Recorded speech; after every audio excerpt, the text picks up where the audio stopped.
Not that I went anywhere. I was mostly just here. But this is exciting. I am vlogging again. It's been over a year since my last vlog, and this one's going to be a little all over the place, but honestly, what's new? This is not your typical fitness vlog. Buckle up, because I'm going to show you how to train your nervous system so you're actually prepared to survive a zombie apocalypse. Because let's be real, you cannot namaste these zombies away. Ooh, it's sunny now. Look, I have a fancy mic. Strength and mobility, that's just the surface. Nervous system balance, that's the engine underneath.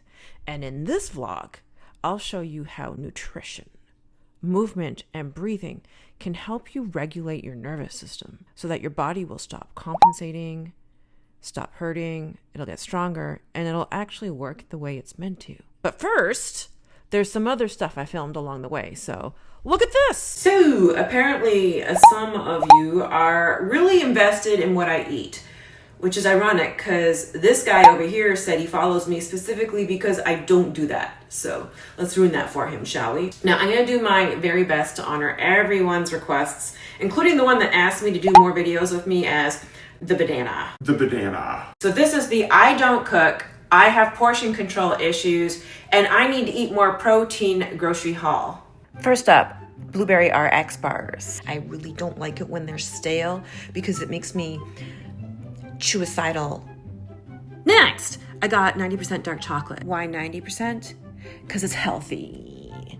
No, actually, because it's bitter, so I'm not going to overconsume it. Unlike milk chocolate, I'll eat the whole damn thing in 30 seconds because I'm a garbage monster. But look at this bar. Can you see it? How about now?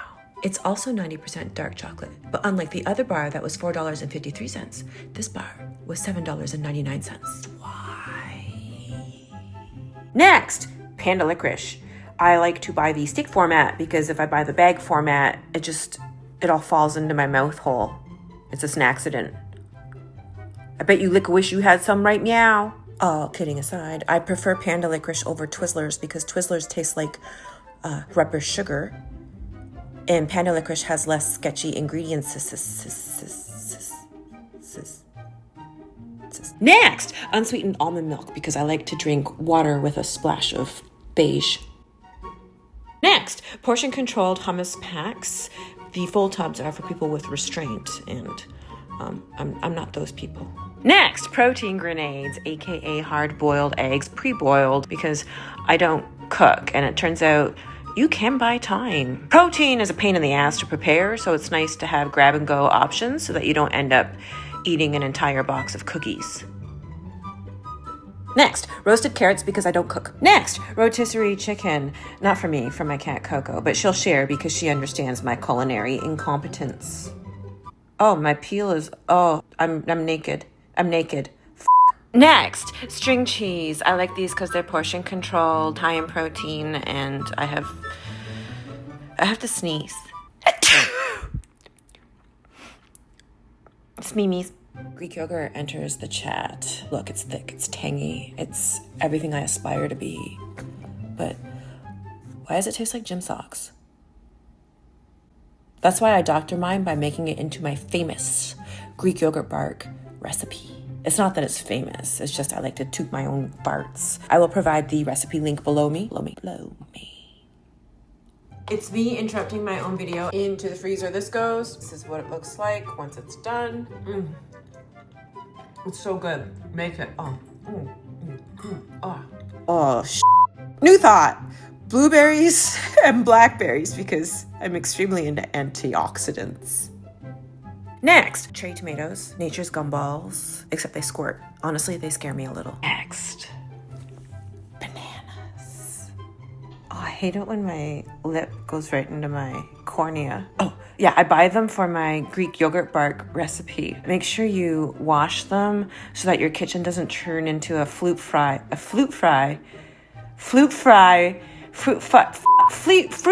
rave. Nailed it. Next, peanut butter. I hate it when my lip is in my cornea. Next, mini cucumber poppers for my mouth hole. That's it. That's my haul. You can let me know everything that you think is wrong with me in the comments below.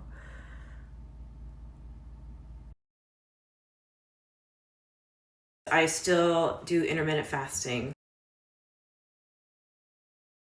I still believe in the sacred law that I created called, if it's in your kitchen, it's in your stomach. so that means toss the crap out and stop buying more crap. Subscribe. Nutrition and the nervous system. What you eat and when impacts how your nervous system responds, whether it's fight or flight or rest and recover. So the autonomic nervous system has two branches: the sympathetic, which is your fight or flight, that's action, and the parasympathetic, which is your rest, your digest and recover. Now, you're constantly shifting between these two. And yes, even snacks can tilt the balance. So let's break it down. First up, carbs. Holy shit, did you see that? That just came right out of nowhere. Carbs stimulate your sympathetic nervous system. This is your go mode. And that's great when you're about to go, like move or train or take action. But if you eat carbs and then just scroll on Instagram, that is fake stimulation. That would be a sympathetic fix. That's the equivalent of pressing the gas pedal on your car and then not going anywhere. So it would make sense to use carbs when you're ready to act. So when would you want to take them? Well, before a workout, because, well, you're about to use that sympathetic energy. It wouldn't be so useful to have carbs to try to escape a freeze state. But newsflash, you can't escape a nervous system state. You have to win the state. And so how do you win the freeze state? By choosing to be present instead of numbing out. Next, protein. Protein stimulates the parasympathetic nervous system side, so that helps you to rebuild and calm your system. And that's why I like a protein snack before bed. Something like casein, something, slow digesting. It supports your recovery and it keeps you out of that stim mode. So the key point here is that you want to match your fuel to your nervous system state and your intent. And then this happened. Are those cat toys in the sky? Ooh, those ones have nipples. Fry Guys in the sky. I have no idea what shape this is, but it looks expensive. Holy shit, my kidneys felt that. Ooh, that one looks like a dandelion on creatine. New thought. Torque. Internal versus external. So I'm a StrongFit certified coach, one of only a handful in the world. And my teaching is heavily based on the work of Julian Pinot, the founder of StrongFit. And I spent over 3 years traveling the globe learning directly from Julian. So everything I share here is rooted in that system, refined through my own lens, experience, and coaching practice. So your body has two primary torque chains, internal and external. They create stability and power, depending on the task at hand. Why care? Well, because these torque chains map directly onto your nervous system.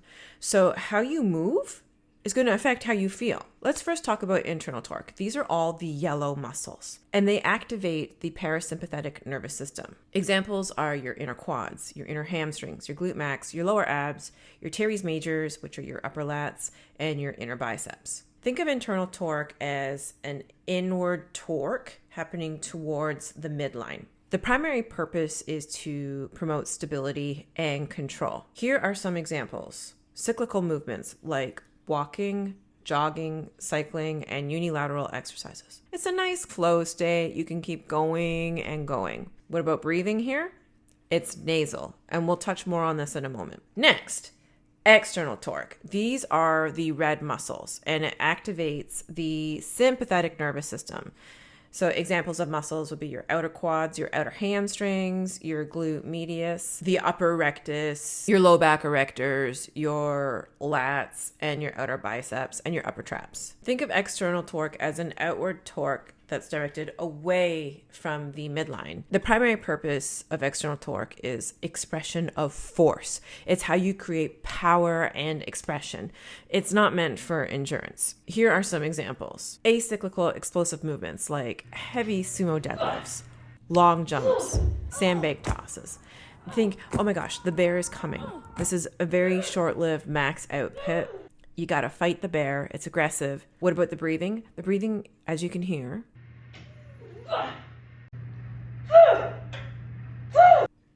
is action breathing. It comes from the back of the throat. So think of it as an aggressive exhale through the throat to generate pressure. Zah!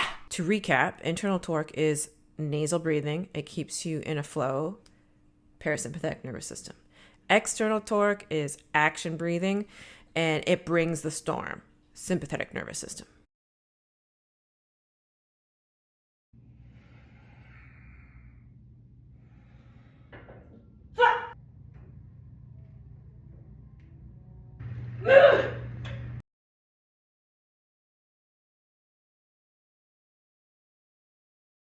External torque, internal torque.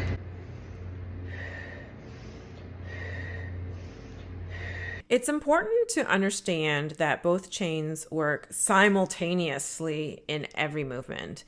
But depending on the task at hand, one chain will dominate. So learning how these chains work together is going to help you move better.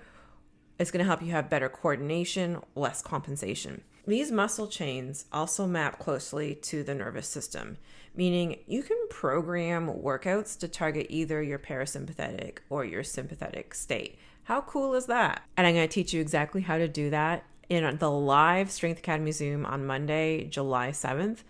We are going to do a workout. I'm going to show you how to do exercising so that you'll learn how to intentionally tune and tone your nervous system. It's really cool. Before I can discuss any of this any further, I need to teach you the concept of the arch. I found an arch in Toronto, but first all this happened. This is Toronto's water treatment plant, aka the Cathedral of Clean Poo Water. 10 out of 10 field trip. Would recommend it if you're into pipes, yellow bricks, and sewage. Why do seagulls fly over the sea? Because if they flew over the bay, they'd be bagels. Geese. The CN Tower, can you see it? How about now? So I rode 10K on a bike. For the record, that's 9.9K further than I usually travel. Welcome to Tommy Thompson Park, where the cinder blocks and rebars are ubiquitous. The bugs are organized, and the CN Tower plays peekaboo. Can you see it? How about now? We found this lighthouse. Callum decided to go on top of it. This could be irreversibly bad. Here we see Callum facing his mortal enemy, gravity. 10 out of 10 would not recommend this. Okay, this part was not in the brochure. Was it worth it? Yeah, it was awesome. Then we teleported to Guildwood Park because what's a casual date without stumbling upon a coliseum? There's a carved face on this column. We don't know who he is. He sees things. Look at the keystone. Beaver, because Canada. See that? With the hole? That's the keystone. Right smack down in the middle there, right? That's it, yeah. That's the keystone. Right, but the main structure, the main strength comes from that big one with the hole in it. That's where all the weight comes on top of.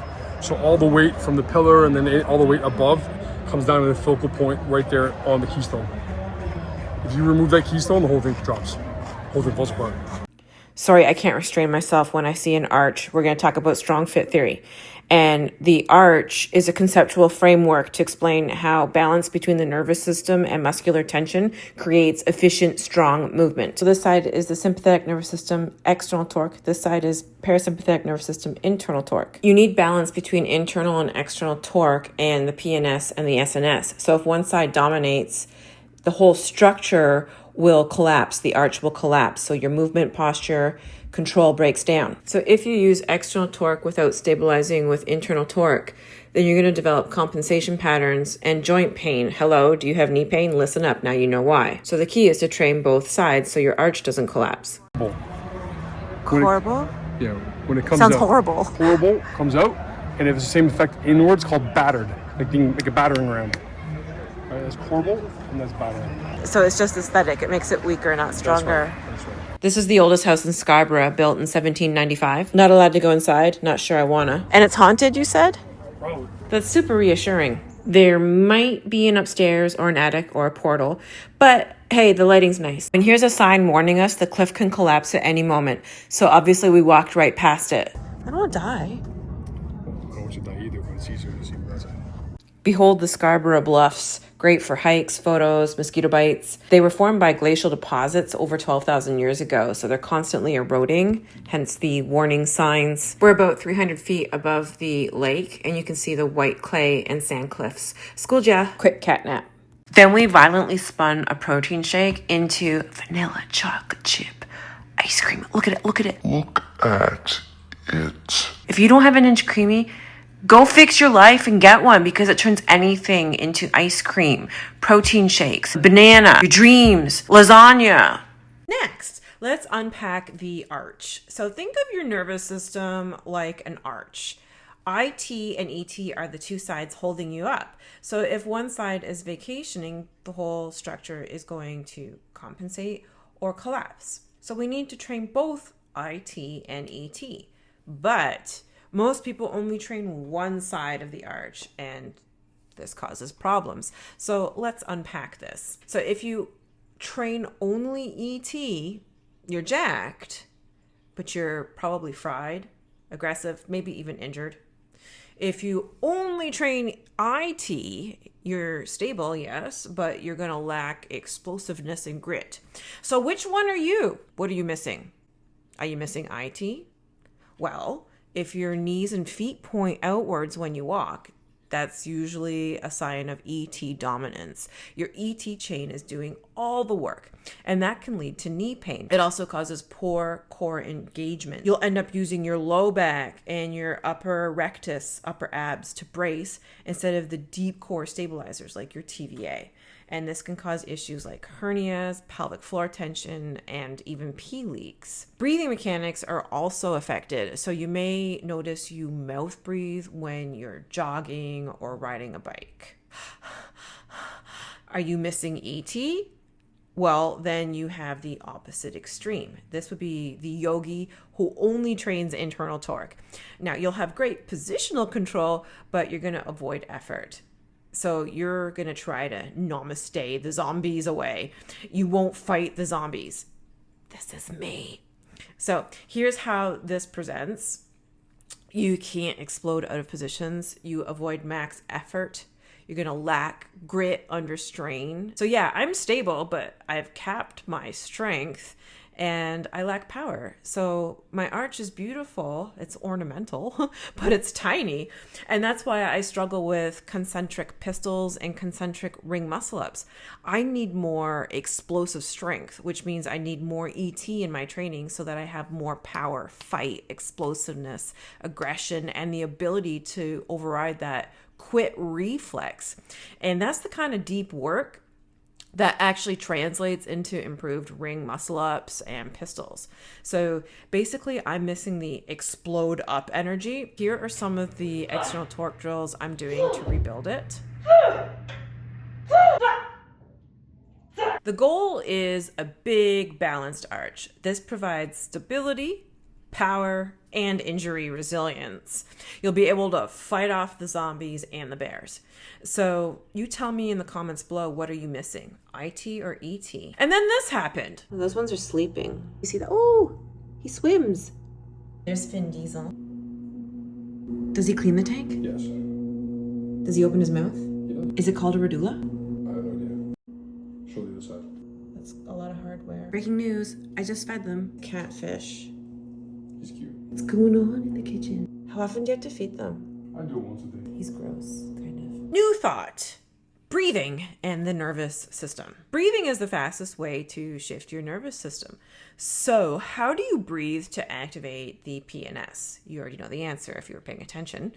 Nasal breathing. Nasal breathing helps restore the internal torque chain and pull you out of stress mode.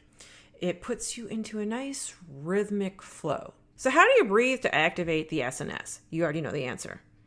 Action breathing. It's an aggressive exhale through the back of the throat to create pressure. Zah! You use it when you need output. So like when you're lifting heavy or throwing or doing long jumps. From my experience coaching, most people breathe wrong and don't even know it. So if you're stuck mouth breathing all the time, you're feeding cortisol, anxiety, and compensation. Fixing your breathing is step one. If you're shallow chest breathing, where you inhale up instead of inhaling down, which is actually very common postpartum, well, then your neck is going to tighten. It's going to send pressure down into your pelvic floor, which contributes to pee leaks. And over time, this feeds into anxiety, neck pain, poor posture, and pelvic floor dysfunction. So if you've never learned 360 breathing, you've never even heard of it, you need to start here. It'll change your alignment, stop you from compensating, and lay the foundation for a full body transformation. And I have a 360 breathing program inside my Strength Academy. I'd love to help you get started with that. Plus, I'm showing you how to incorporate IT and ET into your training in my next live Zoom workout on Monday, July 7th. Live workouts are a part of the Strength Academy membership. That's what makes it special. You get to hang out with me. I agree how much you invest in this and the diligence. You're obviously always prepared and you want to help us. You want to be here, Sarah. And it's felt. I just wanted to tell you that. It's felt. I needed to hear that. Thank you. You won't meet a more conscientious professional that just puts her blood, sweat, and tears into all her trainings. Every single thing she does, quality of it is just beyond. It's all very thoughtfully prepared and executed, and it's relatable. It's so relatable. I love that you go into the physiology and the science of it, because I want to know how stuff works, and you're really good at explaining that for me or for anybody. So that's a gift that you have. I have a July 4th sale running on all my programs right meow. You can check the description box below me for all the details. Let's recap. All of it matters. What you eat, how you move, how you breathe. And your nervous system is going to decide everything. How you feel, how you move, and whether or not you're going to build strength, plateau, or stay stuck in pain, anxiety, or depression. So take my advice and stop mouth breathing, learn 360 breathing, eat with intent, and always train both sides of the arch, both ET and IT. And be sure to join me for the live Zoom workout on July 7th. Join the Strength Academy for that. So it turns out you can train your nervous system, and we will dive deeper into that in the next vlog, which is going to be awesome, not just because I'm Bragatha Christie, but also because I'm taking you to Niagara Falls, and I'm going to break down how to win your workouts. So hit subscribe, comment, bell notifications, blah, blah, blah.